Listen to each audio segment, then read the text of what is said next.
আজকে আমরা সপ্তম শ্রেণীর দ্বিতীয় পর্যায়ক্রমিক মূল্যায়ন 2026 সালের পরিবেশ ও বিজ্ঞান বিষয়ের সম্পূর্ণ উত্তর সহ নমুনা প্রশ্নপত্র সেট 4 সম্পর্কে আলোচনা করব।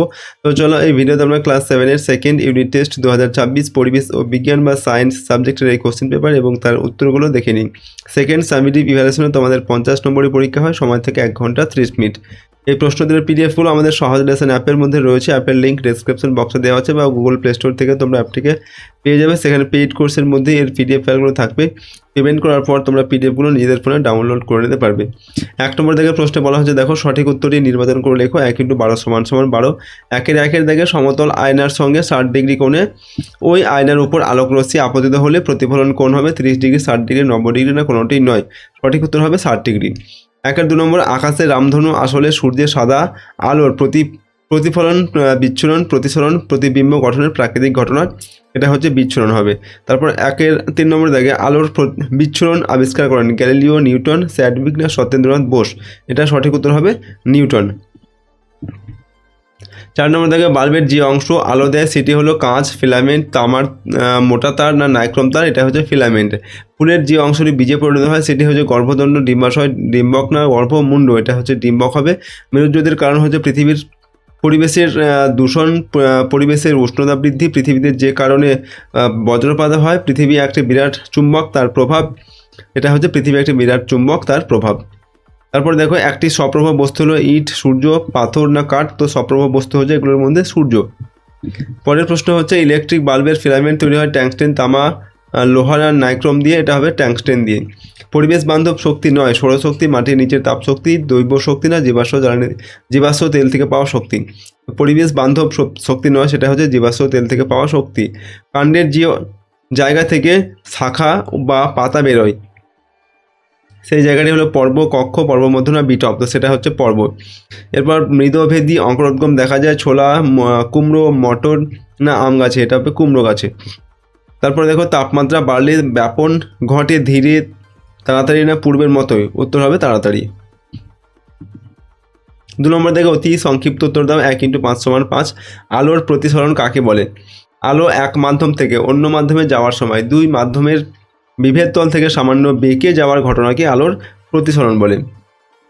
আপাতিত রশ্মি ও অভিলম্বের মধ্যবর্তী কোণকে কি বলে? আপাতিত রশ্মি ও অভিলম্বের মধ্যবর্তী কোণকে আপাতন কোণ বলে। চৌম্বক ক্ষেত্র বলতে কি বোঝো? যে অঞ্চল জুড়ে একটি চুম্বকের আকর্ষণ বা বিকর্ষণ ধর্ম থাকে সেই অঞ্চলটিকে চুম্বকের চৌম্বক ক্ষেত্র বলে। চৌম্বক পদার্থ কাকে বলে? উদাহরণ দাও। যে সকল পদার্থ চুম্বক দ্বারা আকৃষ্ট হয় তাদের চৌম্বক পদার্থ বলে, যেমন লোহা, নিকেল, কোবাল্ট। এলইডি এর পুরো নাম কি? এলইডি এর পুরো নাম হচ্ছে লাইটিং ইমিটিং ডায়োড। ওকে। তারপর প্রাণীরা পরোক্ষভাবে কোন শক্তির উপর নির্ভরশীল? প্রাণীরা পরোক্ষভাবে সৌরশক্তির উপর নির্ভরশীল। পাইন গাছের মূলে যে অণুজীব বাস করে তার নাম কি? পাইন গাছের মূলে যে অণুজীব বাস করে তার নাম হচ্ছে মাইকোরাইজা। অঙ্কুরোদ্গমের শর্তগুলি কী কী? অঙ্কুরোদ্গমের বাহ্যিক শর্তগুলি হলো উষ্ণতা, আর্দ্রতা বা জল, বায়ু বা অক্সিজেন। তারপর ব্যাপন কাকে বলে? বেশি গাঢ়ত্ব থেকে কম গাঢ়ত্বের দিকে অণুর ছড়িয়ে পড়ার ঘটনাকে ব্যাপন বলে। উদ্ভিদের মূলের একটি কাজ লেখন। উদ্ভিদের মূলের একটি কাজ হলো মাটি থেকে জল এবং জলে দ্রবীভূত খনিজ লবণ শোষণ করা। 3 নম্বর থেকে নিচের প্রশ্নগুলির উত্তর দাও। প্রশ্নের মান 2 নম্বর করে 2 × 4 নম্বর। নাম্বার 1, সূচির ছিদ্র ক্যামেরার ছিদ্র বড় হলে প্রতিকৃতি অস্পষ্ট হয় কেন? সূচির ছিদ্র ক্যামেরার ছিদ্র বড় হলে প্রতিকৃতি অস্পষ্ট হয় কারণ একটি বড় ছিদ্রকে অসংখ্য ক্ষুদ্র ক্ষুদ্র একক ছিদ্রের সমষ্টি হিসাবে কল্পনা করা যায়। তাই প্রতিটি সূক্ষ্ম একক ছিদ্র একটি করে আলাদা আলাদা প্রতিকৃতির সৃষ্টি করে, কিন্তু ছিদ্রগুলি পাশাপাশি অবস্থান করায় প্রতিকৃতিগুলিও একে অপরের খুব কাছাকাছি থাকে ও একে অপরের উপর পড়ে মিলেমিশে একাকার হয়ে যায়, ফলে প্রতিকৃতি অস্পষ্ট দেখায়। নেক্সট হচ্ছে 2 নম্বর দাগে নিয়মিত ও বিক্ষিপ্ত প্রতিফলনের দুটি পার্থক্য লেখন। তো নিয়মিত আর বিক্ষিপ্ত প্রতিফলনের পার্থক্য। 1 নম্বর হচ্ছে নিয়মিত প্রতিফলনের জন্য মসৃণ ও চকচকে প্রতিফলক তলের প্রয়োজন হয়, আর বিক্ষিপ্ত প্রতিফলনের জন্য অমসৃণ ও খসখসে প্রতিফলক তলের প্রয়োজন হয়। 2 নম্বর হচ্ছে নিয়মিত প্রতিফলনের ক্ষেত্রে প্রতিফলিত রশ্মিগুলি একটি নির্দিষ্ট দিকে প্রতিফলিত হয়। বিক্ষিপ্ত প্রতিফলনের ক্ষেত্রে প্রতিফলিত রশ্মিগুলি বিভিন্ন দিকে ছড়িয়ে পড়ে। 4 নম্বর দাগে সংক্ষিপ্ত প্রশ্নগুলির উত্তর দাও। 3 × 8 = 24। প্রশ্নের মানে এখানে 3 নম্বর করে এবং 8টি প্রশ্নের উত্তর লিখতে হবে। নাম্বার 1, বিকর্ষণী চুম্বকের শ্রেষ্ঠ প্রমাণ যুক্তি সহ লেখো। কোনো একটি দণ্ড চুম্বক কিনা তার বিকর্ষণ এর মাধ্যমে খুব সহজে প্রমাণ করা যায়। দণ্ডটিকে সুতোর সাহায্যে ঝুলিয়ে দিয়ে দণ্ডটির কাছে আর একটি চুম্বক দণ্ড নিয়ে আসা হলো। যদি দণ্ডটি চুম্বকটিকে আকর্ষণ করে তবে দুটি ঘটনা ঘটতে পারে। সেক্ষেত্রে দেখো 1 নম্বর ঘটনা কি ঘটবে, দণ্ডটি একটি চুম্বক পদার্থ যা চুম্বকটিকে আকর্ষণ করছে। 2 নম্বর আবার হতে পারে দণ্ডটি একটি চুম্বক পদার্থ এবং তাদের মধ্যে তাদের বিপরীত মেরু পরস্পরের কাছে এসেছে ফলে আকর্ষণ করছে। ফলে আকর্ষণ থেকে প্রমাণ হয় না যে দণ্ডটি চুম্বক না চৌম্বক পদার্থ। আর যদি চুম্বক পদার্থটিকে দণ্ডটির কাছে নিয়ে আসার সঙ্গে সঙ্গে দণ্ডটি বিকর্ষিত হয় তবে বুঝতে হবে অবশ্যই দণ্ডটি চুম্বক পদার্থ, কেননা চুম্বকের সমমেরু পরস্পরকে বিকর্ষণ করে। তাই নিঃসন্দেহে বলা যায় বিকর্ষণী চুম্বকত্বের প্রকৃষ্ট প্রমাণ। 2 নম্বর হচ্ছে চৌম্বক দৈর্ঘ্য কাকে বলে? চৌম্বক দৈর্ঘ্যের সঙ্গে চুম্বকের প্রকৃত দৈর্ঘ্যের সম্পর্ক কী? কোনো চুম্বকের মেরু দুটির মধ্যবর্তী রৈখিক দূরত্বকে ওই চুম্বকের চৌম্বক দৈর্ঘ্য বলে। আর চৌম্বক দৈর্ঘ্যের সঙ্গে চুম্বকত্বের প্রকৃত দৈর্ঘ্যের সম্পর্ক সাধারণত কোনো চুম্বকের চৌম্বক দৈর্ঘ্য চুম্বকের প্রকৃত দৈর্ঘ্যের 86% মতান্তরে 85% হয়। অর্থাৎ চৌম্বক দৈর্ঘ্য = 0.86 গুণ চুম্বকের প্রকৃত দৈর্ঘ্য। 3 নম্বর দাগে তড়িৎ বর্তনী কাকে বলে? তড়িৎ বর্তনী কত প্রকার ও কী কী? তড়িৎ উৎস, রোধ ও অন্যান্য তড়িৎ যন্ত্রাদি কোনো পরিবাহীর দ্বারা যুক্ত হয়ে যে বর্তনীর সৃষ্টি করে তাকে তড়িৎ বর্তনী বলে। তড়িৎ বর্তনী হচ্ছে 2 প্রকার। একটা হচ্ছে উন্মুক্ত বর্তনী বা ওপেন সার্কিট। যে তড়িৎ বর্তনীর কোনো একটি প্রান্ত খোলা বা তাকে উন্মুক্ত বর্তনী বা ওপেন সার্কিট বলে।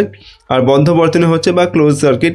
যে তড়িৎ বর্তনীর সকল প্রান্ত বন্ধ থাকে তাকে বদ্ধ বর্তনী বা ক্লোজড সার্কিট বলে। 4 নম্বর অপ্রচলিত শক্তি ব্যবহারের প্রয়োজনীয়তাগুলি লেখো।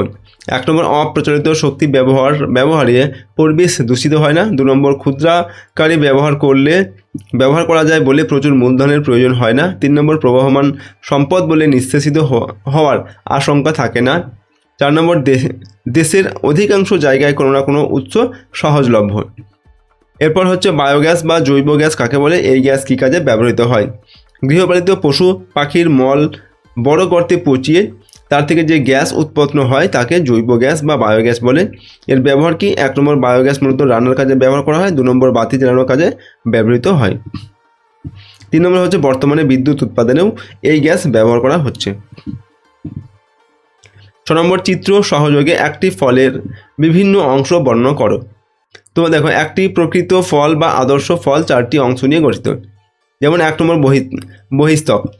বাইরের পাতলা আবরণকে বহিস্তক বলে। সাধারণত কাঁচা অবস্থায় এর রং সবুজ থাকে, কিন্তু পাকলে হলদে বা লালচে নানা ধরনের হয়। প্রকৃতপক্ষে ডিম্বাশয়ের প্রাচীর ফলের বহিস্তক বা খোসা এটা গঠন করে। তারপর হচ্ছে 2 নম্বর মধ্যস্থক। বহিস্তরের পরের অংশ হলো মধ্যস্থক। এই অংশ তন্তুময় ও রসালো হয়। 3 নম্বর হচ্ছে অন্তঃস্থক। এটি ফলের কাষ্ঠল অংশ যা মধ্যস্থকের নিচে থাকে এবং বীজকে ঢেকে রাখে।